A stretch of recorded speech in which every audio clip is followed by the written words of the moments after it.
Here, I want you to take one of your quote in your book belonging to a famous person called Bob Proctor, that people think they know how to think, but really all they do is process information and make announcements.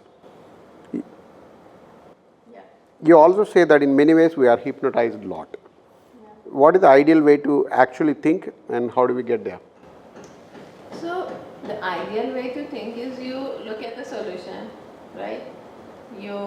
I note down basically, I think on paper.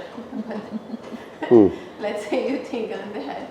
So you look at the problem once, twice, 3 times, and then now you're looking for solution, right? That is thinking. But if I am looking at a problem and recycling the same problem and thinking and imagining different variation of the problem, not even wanting to go towards the solution because I need to now 100 times reimagine the problem, why this happened, how this happened, why me. That's not really thinking.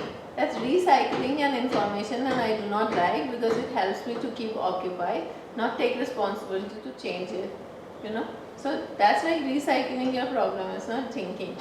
And when I say people make announcements, it's because I make an announcement, I'm going to do this from tomorrow. I'm not doing anything about it. I will announce it 10 times or I think it, I don't even announce it. In my mind, I've thought about it, 100 times. I'm not taking action on it.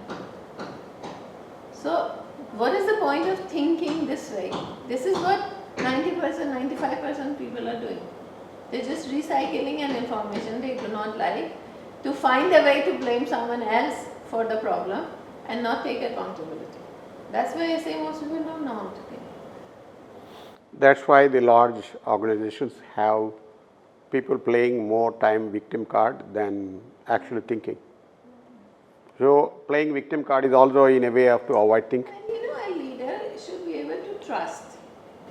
If a leader is not a conscious leader, will not be able to trust the process.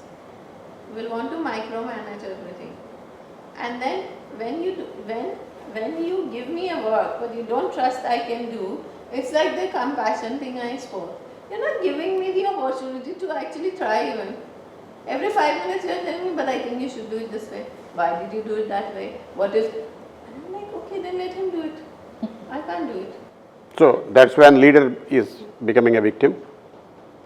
That he is operating from a space of mind. Leader is not a leader, then it's a boss operating from fear. A leader will give you the word, tell you how to do it, and leave the scene. And then and will tell you when he wants it done. And then the person will do it because that kind of a firmness, faith, and authority comes when I know I did my job right and I need to now step back and let the other person finish it.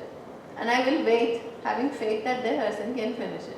If the person cannot finish it, I should be a kind of leader that they can come back and tell me this is the problem. If they fear me, then I am again not a leader.